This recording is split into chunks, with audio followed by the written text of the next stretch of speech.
Ikaw ba ay magsasaka o mangingisda? Gusto mo bang makatanggap ng ayuda o anumang benepisyo mula sa Department of Agriculture?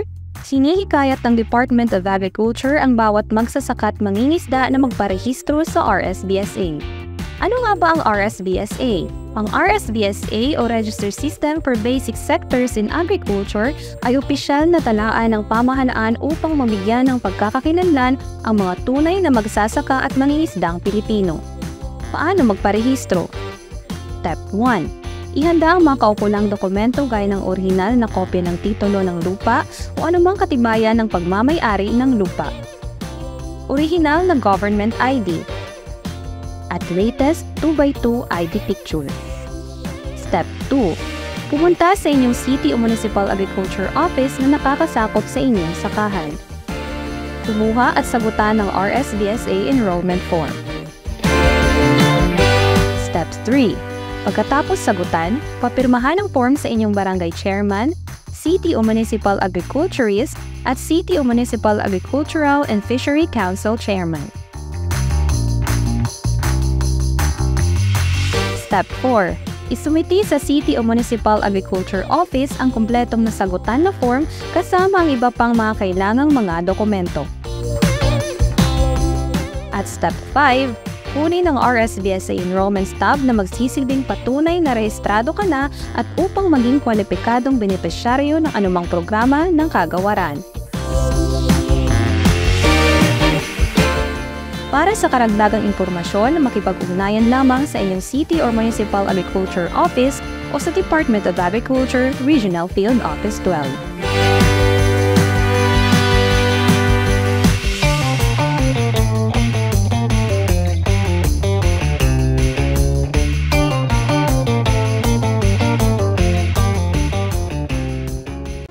Protektahan ang inyong alagang baboy kontra African Swine Fever. Huwag pakainin ng kaning baboy, i-disinfect ang kulungan, maglaan ng sariling protective equipment at ugaliing masigla at painumin ng bitamina ang inyong mga alagang baboy. I-report agad sa otoridad kung nakitaan ng sintomas ng ASF. Be safe, be secure, be ASF-free. Ang paalalang ito ay hatid sa inyo ng Department of Agriculture Region 12. Ano nga ba ang bird flu? Ito ay isang nakakahawang sakit sa mga ibon na dulot ng influenza type A virus ng mga domestic at wild bird. Maaari itong maging sanhi ng malubhang sakit o biglaang pagkamatay ng manok, itik, bibi, pabo, kalapati, gansa at maging ng mga alagang hayop. Maaaring maisalin ito sa iba ng sino mang humawak sa apektadong ibon o napunta sa isang kontaminadong lugar. Tayo'y magtulungan upang bird flu ay maiwasan. Ang paalalang ito ay hatid sa inyo ng Department of Agriculture Region 12.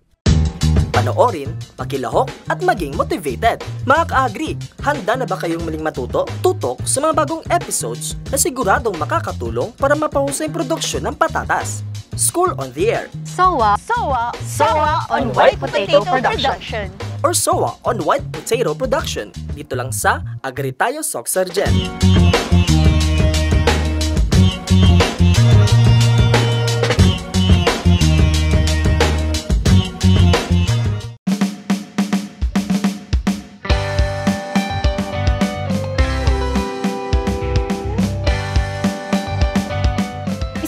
Ganang agrikultura at maunlad na ekonomiya, mga ka-agri. Isang mainit na pagbati sa mga ka-agri natin mula sa iba't ibang probinsya ng Rehiyon 12, pati na rin sa mga kababayan natin na nanonood sa anumang panig ng Pilipinas na patuloy na sumusubaybay at sumusuporta sa ating programa. Kayo po na yun ay nakatutok sa ating School on the Air via official Facebook page, ang Agri Tayo Soc-Sargent. Sa ilalim po ng Department of Agriculture Regional Field Office 12 na pinamumunuan nating Regional Executive Director, Sir Roberto T. Terales. Dito sa ating programa, tatalakayin natin ang mga mahahalaga at kapaki-pakinabang na impormasyon tungkol sa produksyon at marketing ng white potato. Kaya mga ka-agri, ano bang hinihintay natin? Tara na at sabay-sabay nating alamin, tuklasin at pagyamanin ang kaalaman. Dito lang sa SOA on White Potato Production.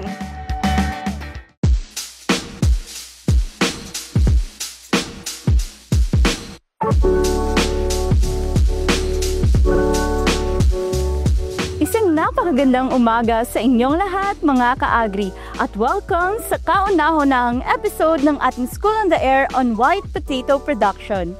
Ako po si Cleophilene Sirinya Lagdaman, aka VJ Cleo Tato mula sa DARFO12 Regional Agriculture and Fisheries Information Section. At sa ngayon po ay nandito tayo sa isa sa mga kilalang tagapag-produce ng white potato sa Tupi, South Cotabato, ang Morgan Farm. At sa aking kanan naman ay isa sa mga masisipag nating farmers na aktibong nagpro-produce ng white potato. Mga ka-agri, let us all welcome Mr. Ruji Apolinario. Good morning sa atong mga viewers. Ako di ay si Ruji, no? Isa ka farmers dre sa Glandang. Og nagtanom og mga gulay tulad ng mga patatas. First question po, kamusta po ang farm ninyo and ano po ang mga tinatanim ninyong commodities dito sa farm?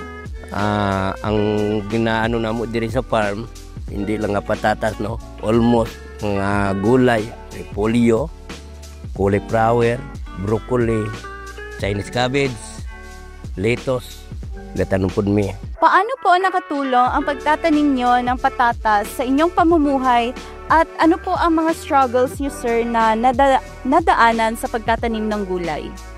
Halimbawa, no, sa patatas, ang patatas, dako gid ang ikatabang sa mga farmers kay siyempre ang patatas, kung once nga mag-harvest may bulto o bugat pod, no, isa sina katanom nga okay kaayo kay ang pagkuan pod baligyan namo niya na isa ra ka baligyan. So sir, ano po ang masasabi ninyo sa mga manonood natin na interesado na magtanim ng patatas? Gina-challenge na ako, no? Kadtong mga farmers nga kung interesado mo sa pagtanom sa patatas, kaning tanom dako gid ikatabang sa ato, no? Kay kani bulto og usahay mahal pa gyud ang presyo. So, Sir Ruji, maraming salamat po sa mga ibinahagi niyo pong kaalaman ngayong araw. O mga ka-agri, sana'y may nadagdag sa inyong kaalaman sa ating episode ngayong araw. Huwag po nating kalimutan na i-like at i-share ang ating live stream upang mas marami pa tayong mga kababayan na mabigyan ng oportunidad na matuto ukol sa white potato production. At sa aming pagbabalik, makakasama natin ang isa sa mga eksperto na magbabahagi ng mga mahahalaga at praktikal na kaalaman tungkol sa produksyon ng white potato. All that and more, dito lang sa SOA on White Potato Production. What's up mga ka-agri? Bago tayo tumuloy sa susunod na bahagi ng ating episode, may inihanda muna si VJ Dalandanica na isang munting trivia question para sa inyo. Basahing mabuti ang tanong at piliin lamang kung alin sa mga sagot ang tama.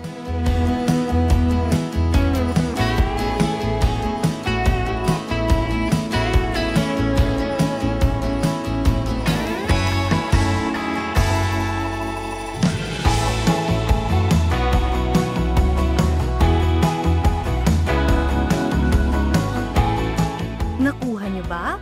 Ayos! Abangan ang tamang sagot pagkatapos ng episode. Kaya manatiling nakatutok mga ka-agri. Kita-kits!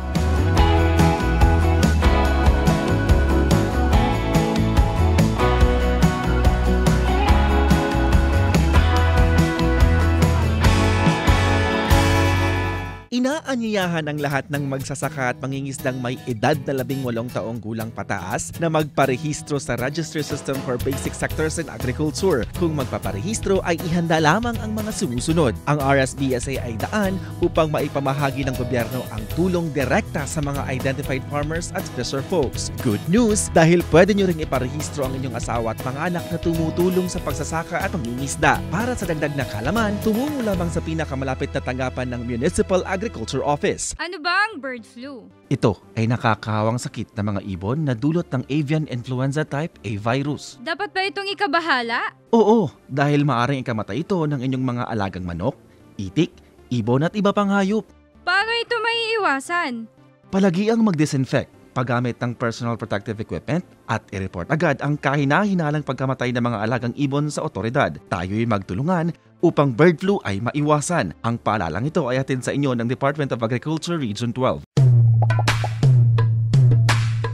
What's up mga ka-agri? Okay na po ba ang inyong application for PCIC Insurance? Kung gayon, tuturuan namin kayo sa tamang pagpoproseso nito. Pagkatapos mapirmahan ng agricultural technician ang application for PCIC Insurance, tumungo lamang sa pinakamalapit na PCIC Regional Office or PCIC Extension Office upang isumite ang inyong mga dokumento. First step, dito sa receiving area, tinatanggap at chine-check ang application form for PCIC Insurance gaya ng enrollment sa RSBSA, ang valid ID at ang pirma ng farmer. Second step, tinitingnan sa PCIC Automated Business System or PUBS kung mayroong existing insurance cover ang naturang aplikante. Third and last step, ibibigay sa processor ang kumpletong dokumento upang may process at may encode sa system. Dito rin ini-issue ang Certificate of Insurance Cover at Policy. Ayan mga ka-agri, alam niyo na ang proseso sa pag-apply ng PCIC Insurance. Antayin namin kayo ha!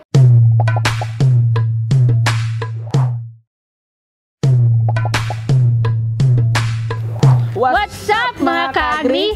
Gusto nyo bang maiwasan o puksain ang Fusarium wilt o Panama disease sa saging o iba pang soil-borne diseases? Subukan ang Trichoderma ka-agri. Narito ang pamaraan kung paano ito gamitin. Step 1, ihanda ang mga kagamitan. Isang pakete ng Trichoderma, container at 45 liters na tubig. Step 2, haluin ang Trichoderma sa tubig. Step 3, ibuhos ang kalahating solusyon na natunaw na Trichoderma sa puno ng saging.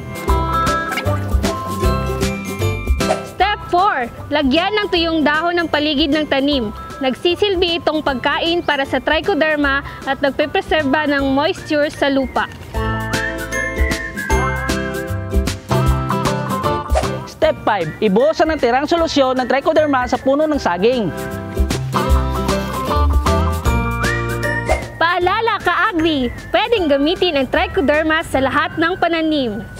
Ayan mga ka-agri! Alam nyo na gamitin ang Trichoderma, kaya subukan na rin ninyo!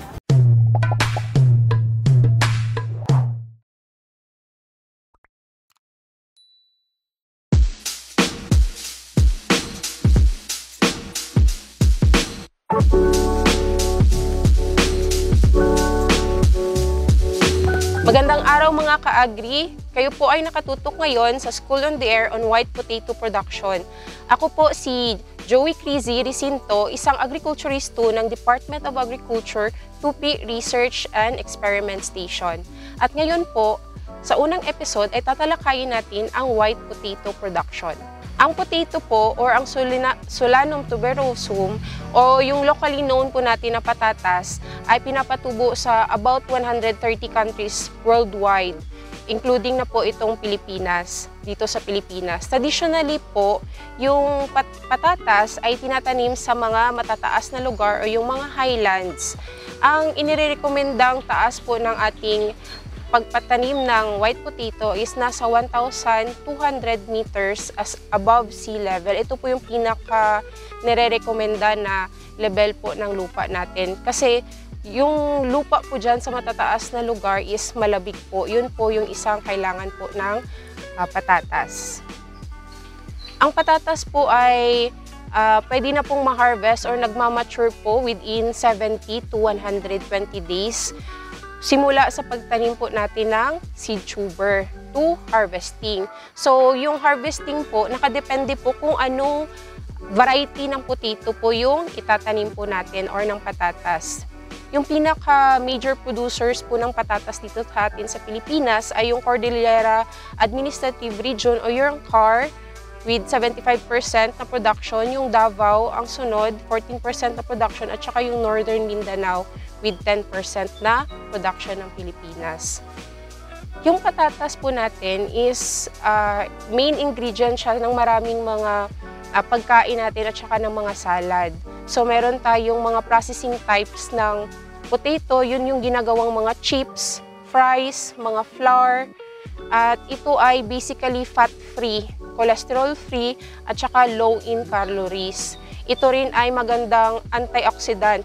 Most ng mga vitamins na nasa potato ay located lang doon sa below ng skin ng patatas.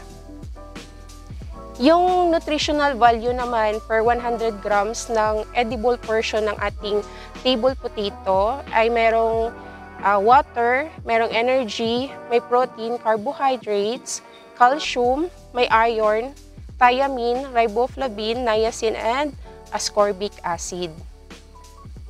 Meron naman tayong iba-ibang varieties ng patatas na tinatanim. So yung pinaka-common na varieties ng table potato is yung Conchita, Cosima, Granola, Greta, Red Ponchak, Solibaw o yung BSU PO3, yung Franz, and Asterix.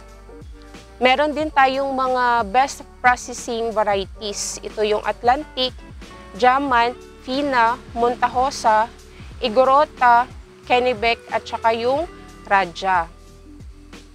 So, sa ating pagtatanim ng patatas, i-consider natin yung taas ng lugar na pagtataniman natin. So, yung sabi ko kanina, yung pinaka nire-recommend na level ng ating lupa is 1,200 to 2,800 meters above sea level. Merong mga farmers na nagtatanim below 1,200. So, nakadepende na po yun sa cultural management practices po nila kung paano nila mapapatubo yung patatas doon. So, sa rainfall naman, kailangan din ng patatas ng well-distributed na rainfall between 850 to 1,200 mm during sa kanyang growing period.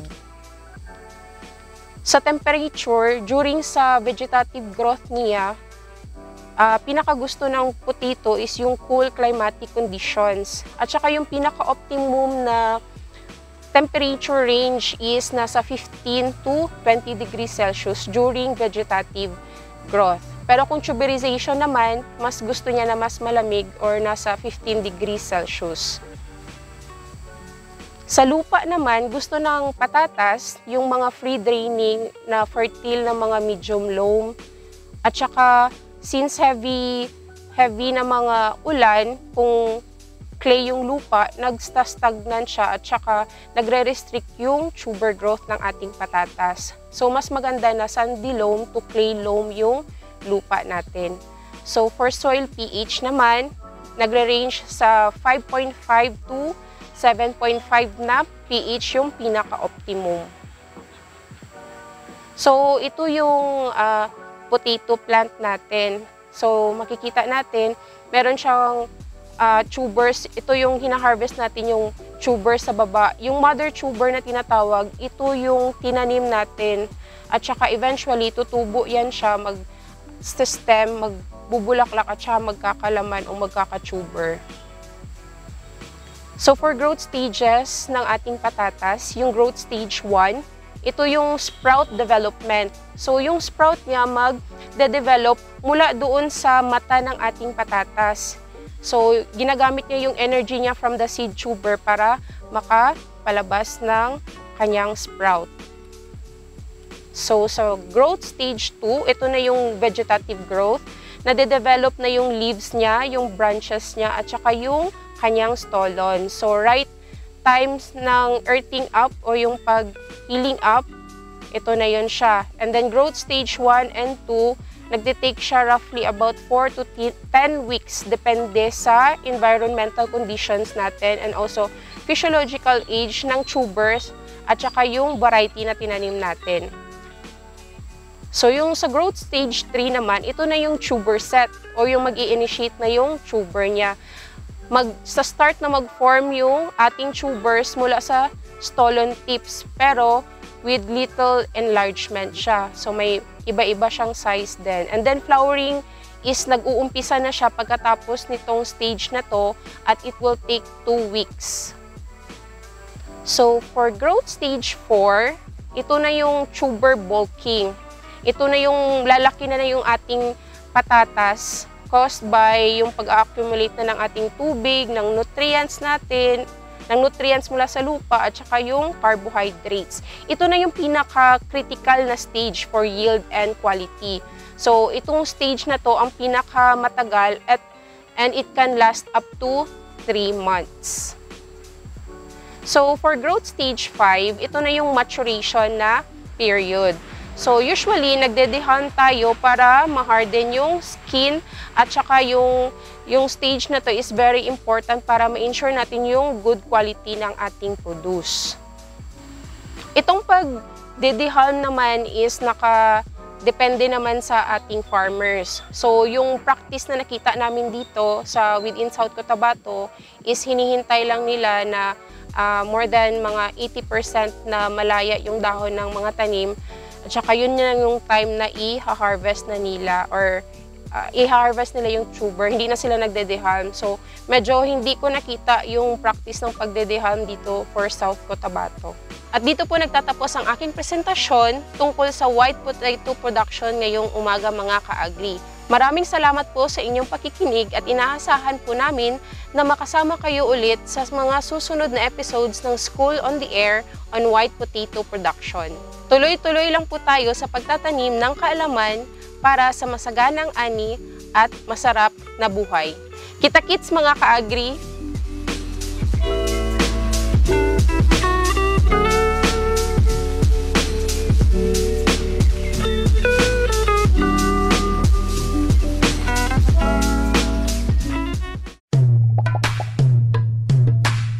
What's up mga ka-agri? May mga festival niyong mga pananim?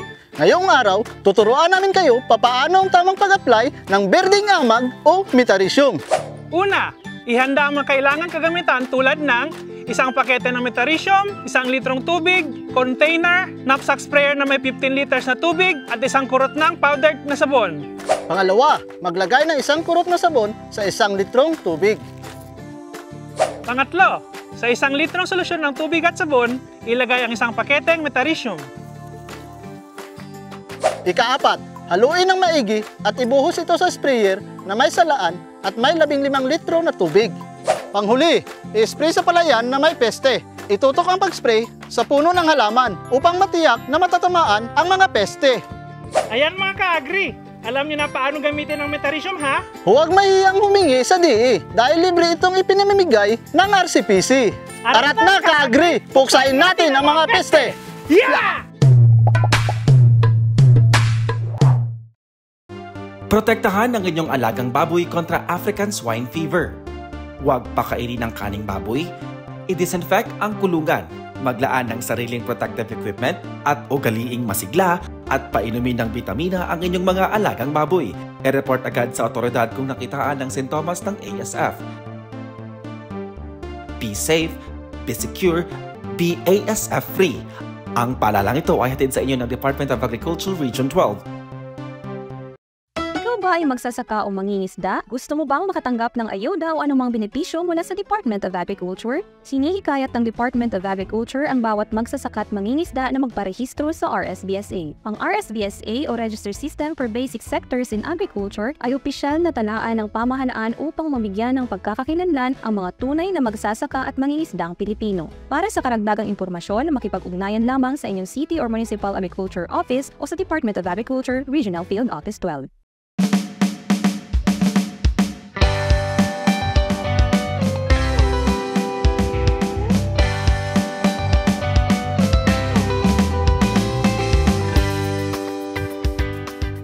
Nagtatapos ang ating episode on School on the Air on White Potato Production. Hatid sa inyo ng Department of Agriculture Regional Field Office 12. Sa uli, isang malaking pasasalamat po sa lahat ng tumutog sa ating programa na ngayong umaga. Lalo-lalo na sa mga farmers na tiyak na magagamit ang mga kalamang ito sa kanilang pang-araw-araw na gawain sa agrikultura. Mga ka-agri, para maging updated sa mga kaganapan, huwag po natin kalimutan na i-like, i-follow at i-share ang ating official Facebook page, Agri Tayo Soxergen. Sa huli, ito po si VJ Cleo Tato. At ito naman si VJ Kawayan, ang inyong mga lingkod. At sama-sama po nating abutin ang isang masaganang agrikultura at maunlad na ekonomiya.